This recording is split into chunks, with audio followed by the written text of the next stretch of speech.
Honrados ministros do egrégio STJ. Esse é o Aresp 23, 111 e 80. Eu sou Eduardo B. Pereira de Souza. Em 1988, o agravante se tornou advogado, nasceu seu filho, Eduardo Costa Cruz. Meu pai e Fernando Henrique Pimenta da Veiga me convidaram para fundar um partido. E naquele momento eu tive a visão que a cidadania seria o único caminho para ter tranquilidade em relação ao meu filho que acabava de nascer. Eu já tinha uma empresa chamada Vigilante Forense que mandava 30 mil informativos para 30 mil advogados, né, contra o pagamento de 10% do salário mínimo, com a empresa situada no fórum. E tudo que é legado aqui tem documentação provando os autos. Aí, eu trabalhei 12 anos, né, gratuitamente para favela, para pessoas oprimidas, aglomerados superpovoados, até ficar conhecido de centenas de milhares de pessoas. Quando eu tinha condições de lutar para conseguir ter mais de 7 dias de votos na urna, fui surpreendido com meus documentos que foram necessários à candidatura. Desviados do TRE, declarações falsas de registro de candidatura, o eleitor digitava meu número e não saía na urna. Eu tinha escolhido o Tucano por ser bom de bico e árvore tipicamente nacional. Eu, inclusive, escolhi na reunião do PSDB, que fundou, antes da fundação da legenda, o próprio símbolo do partido. Então, quando eu peguei e tentei. Isso aí é crime político, crime contra a segurança nacional, porque impediram o povo de votar. O eleitor digitava o número do agravante escolhido pela terceira vez consecutiva em convenção pelo PSDB para o agravante. O partido que escolheu o meu número, os eleitores digitavam meu número e não saía na urna. Então, impedir o povo de votar é crime contra a segurança nacional, é crime político, e fornecer bloco de recibo para arrecadar verba que não corresponde ao fato gerador é crime contra o sistema financeiro. Aí o agravante foi obrigado a ingressar na justiça, pleiteando o valor para desfazer sua imagem de falso candidato perante 5 milhões de pessoas de Belo Horizonte do entorno, o salário de vereador e a litigância de má-fé, porque mentiram na justiça e o próprio juiz provou isso. Aí chegou a ser julgado no RESP 872019, em 2010, pelo ministro Ari Pagenta, terceira turma do STJ, o ministro que inclusive diz que de fato houve dolo, né, nas declarações falsas que o Diretório Nacional do PSDB, eu confesso que forneceu ao agravante, e que houve dolo, né? Bem como o ministro Ari Pagenta não pôde julgar o direito de resposta ao salário de vereador e litigância de má-fé, porque não houve decisão da Corte de piso sobre esse tema. Aí o agravante ingressou com a primeira ação rescisória. O desembargador Marcos Lincoln declinou para o STJ, alegando que o RESP 872-019/MG da relatoria do ministro Ari Pagenta, da terceira turma, já havia julgado esse capítulo de sentença, o que é mentira. No caso, o RESP só majorou danos morais que não foi pleiteado nessa R. Então, portanto, no STJ, a ministra Maria Isabel Galotti, na R5282, não pôde julgar, porque a competência é do Tribunal de Minas.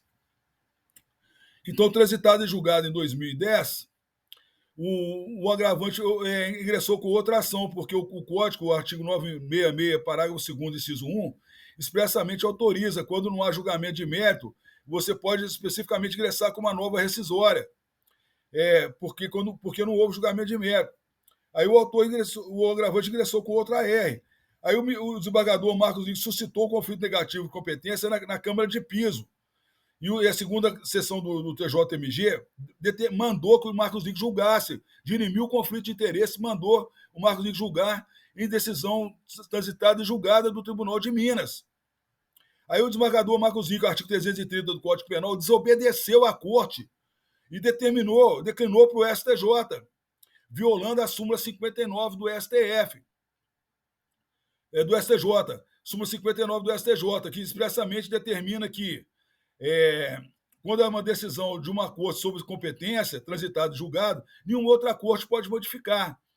Então, como disse a ministra Maria Isabel Galotti, não havia sequer como cogitar cogitar de haver um conflito negativo de competência, porque já havia dirimida a competência pela corte, por unanimidade com outros desembargadores. A honrada ministra Maria Isabel Galotti, inclusive, falou que o Tribunal de Minas Gerais age de pretexto declinatório, pretexto em cobrir a verdade, em cobrir o real motivo, as alegações, agir nessa relfa, simulação. Então, foi essas palavras da ministra Maria Isabel Galotti, referindo à 11ª Câmara do TJMG. Então, como não houve julgamento, que o Marcos Nico insistiu em mandar para o STJ, tribunal não só incompetente, mas impedido de julgar, o próprio desembargador manda para a corte que ele sabe que não pode julgar, ué. Isso é o quê? Isso é prevaricação e sabotagem, ué. Ele impediu o julgamento da causa, ele impediu a prestação jurisdicional. Eu tive que ingressar contra ele na Justiça, na Polícia Federal, quando deu uma representação contra ele de prevaricação e sabotagem. Dele e dos demais ministros também, por formação de quadrilha. Isso é, entendeu? Ele impediu o julgamento da causa. Na terceira R, amparado pelo artigo 966, parágrafo 2º, inciso 1, que fala que quando não há julgamento de mérito, a pessoa pode entrar com nova ação rescisória. O desembargador Marcos Nico negou vigência a esse artigo, mudou a decisão do artigo 975, que fala que a última decisão do processo, né, que conta o início da decadência, ele trocou a data de 2010, que foi a primeira decisão da ação principal, pela data da última decisão do processo ocorrida em 2018. Então, assim, ele imputou, então, quer dizer, ele fraudou, ele mudou até a data da última decisão do processo, que foi em 2018, ele colocou como se fosse 2010 e negou, e falou que o agravante ingressou em tribunal errado, em corte errada, e não interrompe a prescrição. Só que a competência do Tribunal de Justiça, do próprio desembargador Marcos Nico, citado pelo nome no acordo, já havia sido definida por sentença, por decisão transitada e julgado.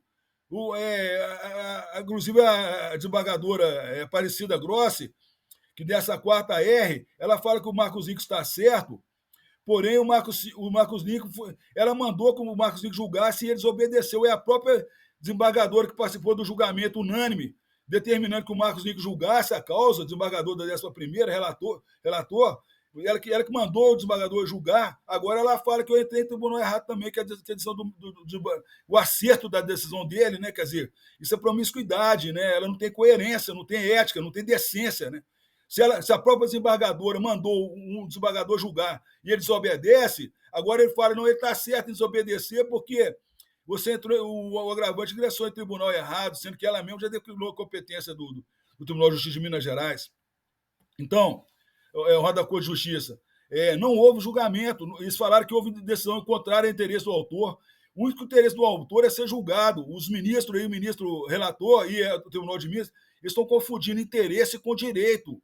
Diz que o direito do autor, que os interesses do autor foram não corresponde, que o autor está recorrendo porque seus interesses não foram obedecidos, sendo que nenhum interesse do autor foi julgado, não.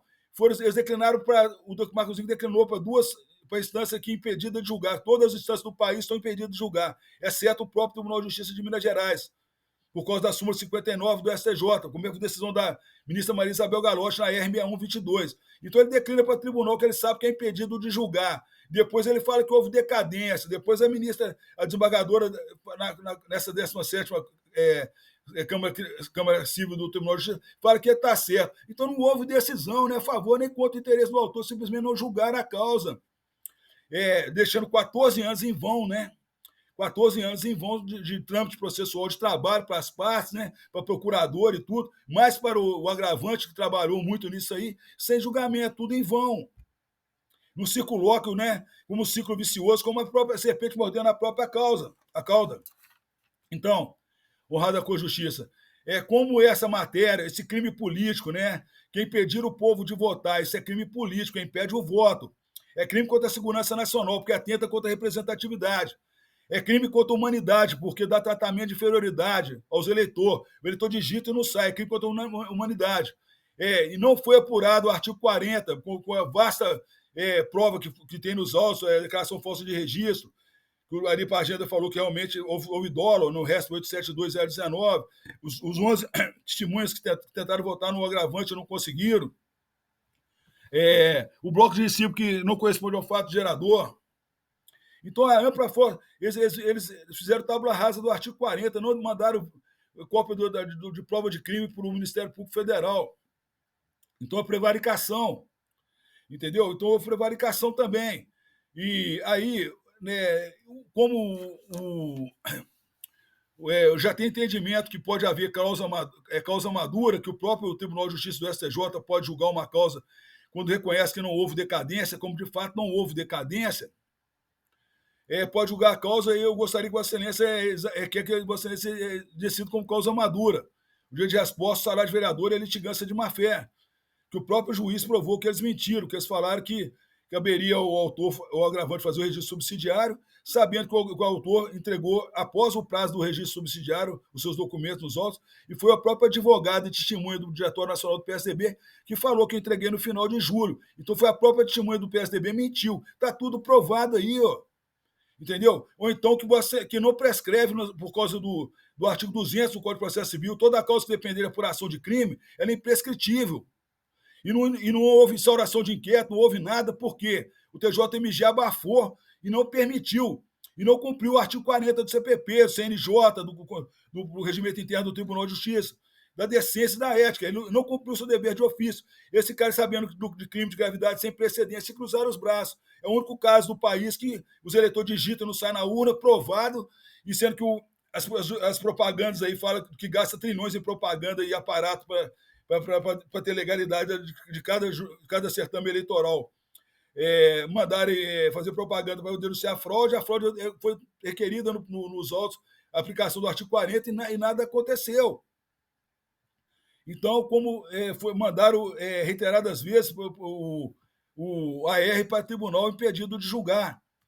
Então, Vossa Excelência poderá decidir como causa madura, porque é só o confronto de sentença de primeira instância, com a lei federal. Ou então mandar para a Justiça Federal, porque crime político, impedir o povo de votar, isso aí tem que ser apurado pela Justiça Federal. E já está com a documentação toda pronta, confissão do Diretório Nacional do PSDB, a palavra do relator Ari Pagenda, da terceira turma, dizendo que houve dolo. O que mais que precisa? 11 testemunhas até do CPC que tentou votar e não conseguiu. Então, que Vossa Excelência mandasse isso aí para a Justiça Federal, preservando os atos instrutórios e retirando os atos decisórios para que haja uma justiça, que haja uma decisão.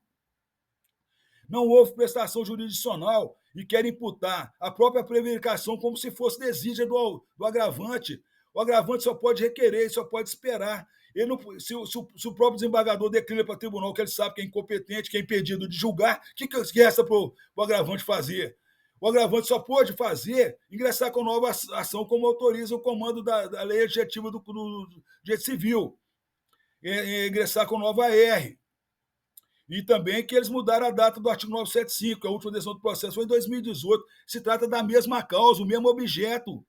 É a mesma causa. Como é que ele vai falar que é resto de 2010, que foi a última decisão do processo? O desembargador Marcos Inc mudou, está mudando tudo. Isso tudo é mentira que está acontecendo nesse acordo aí. Ó. Pretexto é encobrir a verdade, usar uma alegação falsa. Entendeu? Então, foi a própria ministra Maria Isabel Galotti, na R6122, da RMG, que falou que o Tribunal de Minas age com pretexto declinatório. É para encobrir a verdade, o real motivo. A Polícia Federal pode apurar qual é o real motivo desse desembargador ter feito isso, declinar por 2 vezes para o tribunal impedido de julgar. Ele está ciente que o STJ não pode julgar e declina assim mesmo. Depois fala que houve decadência, cara. É torpe isso aí, gente. É objeto.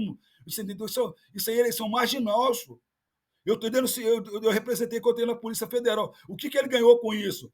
Qual que é o real motivo disso aí, como diz a Maria Isabel Galotti? A Polícia Federal pode apurar a qualquer momento. A prevaricação não independe de fatos. A prevaricação é provada pelos próprios acórdãos. Entendeu? Uma violação de súmula, violação de lei que manda julgar a causa. Entendeu? Não teve nada disso. Muito menos contra o interesse do agravante, que o agravante sequer foi julgado. Então, Vossa Excelência, decida-se como causa madura, manda pela Justiça Federal, faça alguma coisa para que o agravante possa terminar aquilo que começou pela nação. Fundar um partido, escolher antes da fundação do partido até o símbolo, lutar pelas comunidades, e no dia de votar os camaradas, eles vão fraudar o certame e a justiça não põe cobro. Está errado isso aí. Então, eu vou despedir, que o meu tempo está acabando aqui. Muito obrigado a Vossa Excelência.